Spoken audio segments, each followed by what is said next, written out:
किसी की हमायत में मारा जाऊंगा, मैं कम शनास मुरवत में मारा जाऊंगा। मैं मारा जाऊंगा पहले किसी फसाने में, फिर उसके बाद हकीकत में मारा जाऊंगा।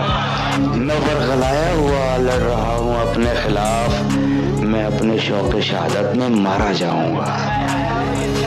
मेरा ये खून मेरे दुश्मनों के सर होगा, मैं दोस्तों की हिरासत में मारा जाऊंगा। मुझे बताया हुआ है मेरी छठी हिस्स ने, मैं अपने अहद खिलाफत में मारा जाऊंगा। बस एक सुलह की सूरत में जान बख्शी है, किसी भी दूसरी सूरत में मारा जाऊंगा।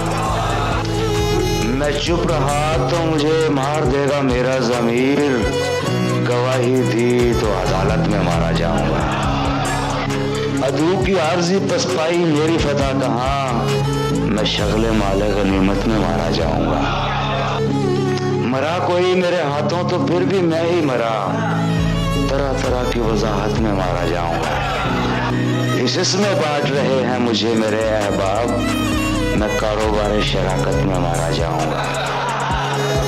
उठाया जाऊंगा मारा हुआ कयामत का, फिर एक और कयामत में मारा जाऊंगा। नहीं मरूंगा किसी जंग में ये सोच लिया, मैं अब की बार मोहब्बत में मारा जाऊंगा।